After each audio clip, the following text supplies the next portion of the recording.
with Kokālika, Kokālika Sutta, Khuddaka Nikaya, Sutta Nipata 3.10.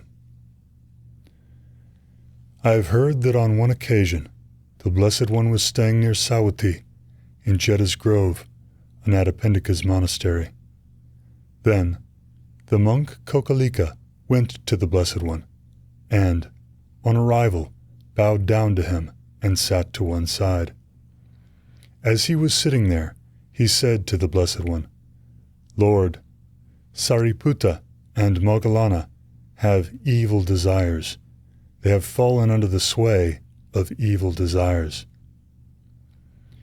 When this was said, the Blessed One said to him, "Don't say that, Kokālika. Don't say that, Kokālika. Make your mind confident in Sāriputta and Moggallāna. They are admirable people."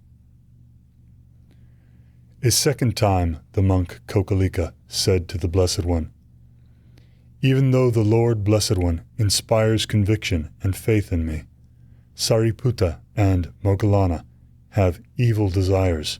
They have fallen under the sway of evil desires." A second time the Blessed One said to him, "Don't say that, Kokālika. Don't say that, Kokālika. Make your mind confident in Sāriputta and Moggallāna. They are admirable people."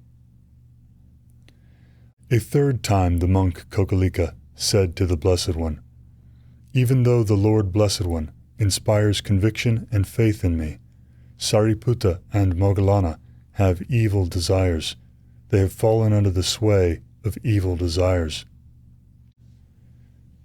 A third time the Blessed One said to him, "Don't say that, Kokālika.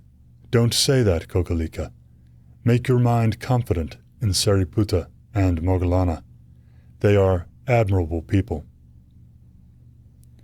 Then the monk Kokālika, getting up from his seat, bowed down to the Blessed One, circumambulated him, keeping him to his right, and departed. Then, not long after he had departed, Kokālika's whole body became covered with boils the size of mustard seeds. From the size of mustard seeds, they became the size of green gram. From the size of green gram, they became the size of black beans.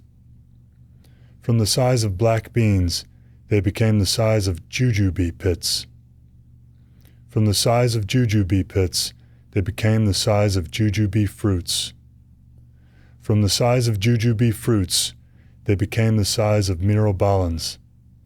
From the size of myrobalans, they became the size of unripe bilva fruits.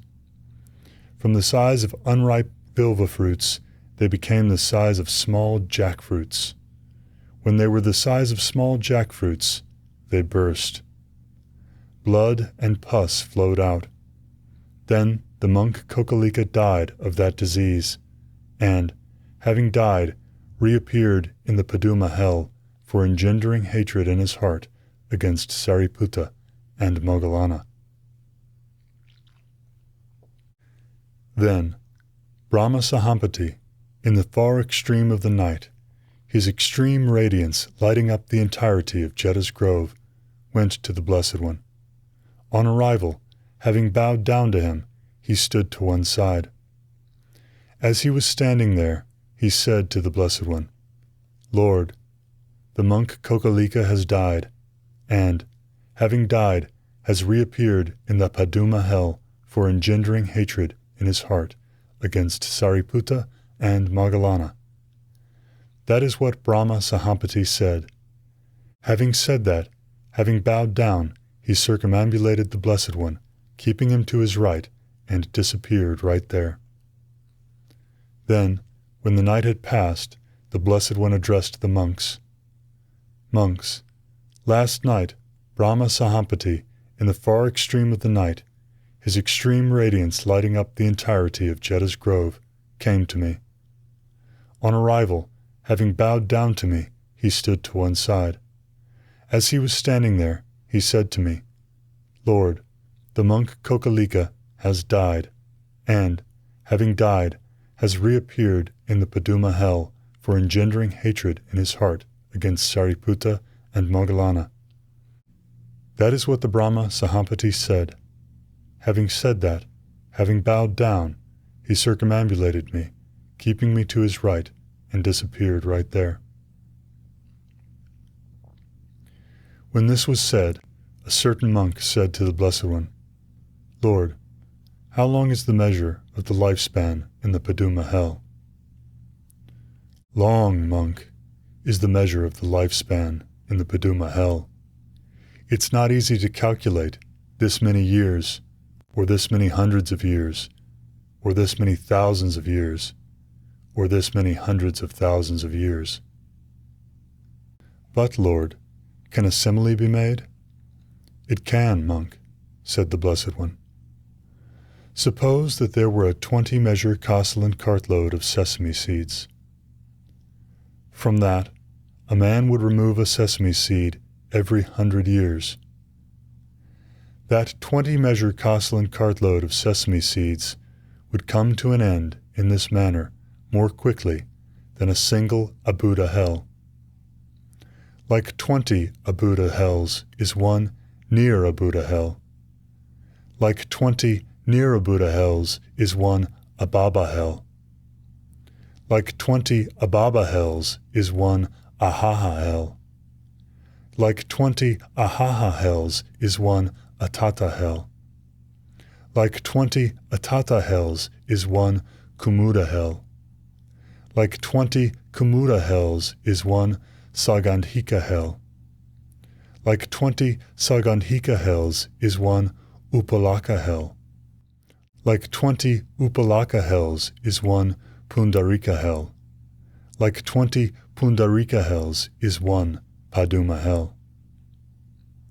The monk Kokālika has reappeared in the Paduma hell for engendering hatred in his heart against Sāriputta and Moggallāna. That is what the Blessed One said. Having said that, the one well gone, the teacher, said further, Surely, when a person is born, an axe is born in his mouth, with which he cuts himself, the fool, saying a bad statement. Whoever praises one deserving censure, or censures one deserving praise, accumulates wickedness with his mouth, and in that wickedness finds no ease. Next to nothing is the bad throw when one loses money at dice. But great is the bad throw when one gets angered at those well gone. For 100,000 Nirabuddhas, and 36 and 5 Abuddhas, one who maligns noble ones, directing his words and heart toward evil, goes to hell. He goes to hell, the one who asserts what didn't take place, as does the one who, having done, says, I didn't. Both, low-acting people, there become equal. After death in the place beyond. Whoever harasses an innocent man, a man pure, without blemish, the evil comes right back to the fool, like fine dust thrown against the wind. One devoted to the strings of greed slanders others with his words. Faithless, stingy, miserly, mean, devoted to divisive tales. You, with your hard road of a mouth, untrue, ignoble, destroyer of progress, evil, doer of wrong, lowest of men, wicked, degenerate. Don't speak a lot here. You are headed to hell. You scatter dust to your harm. You, an offender, malign the good, and, having engaged in many sorts of bad conduct, are going for a long time to the pit. For no one's action is annihilated. Surely its owner gets it back. An offender, the fool, sees suffering for himself in the next world. He goes to the place set with iron spikes, the sharp-bladed iron stake, where the food, as is fitting, resembles a ball of heated iron. When the hell wardens speak, they don't speak lovingly. The hell beings can't run away. They're not going to shelter. They lie down on ashes strewn about. They enter a blazing mass of fire. Tying them up with nets, they strike them with hammers made of iron. Truly, they go to a blind darkness that spreads out like a fog. Then they enter a copper pot, a blazing mass of fire in which they cook for a long, long time. Bobbing up and down in a mass of fire, there the offender then cooks in a mixture of blood and pus. In whatever direction he leans to rest, he festers at the touch. There the offender then cooks in an ooze where worms live, and there is no shore to which he can go, for the cooking pots all around are all the same. Then they enter the sharp sword-leaf forest, where their limbs are cut off. Seizing them by the tongue with a hook, the hell wardens strike them, dragging them back and forth.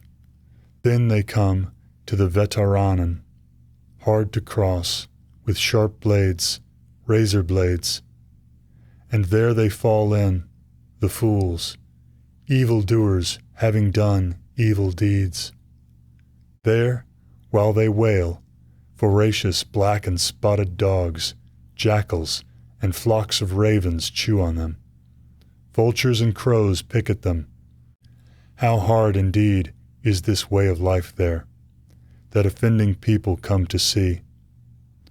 So, for the remainder of life here, a person, heedful, should do his duty. Those loads of sesame seeds, compared to the Paduma hell, have been calculated by those who know as 5 times 10,000 kroras, plus 12 times 100 more. The length of the hells of suffering described here is how long the hell beings will have to dwell there. So, when in the company of those who are pure, admirable, excellent, one should constantly guard one's words and heart.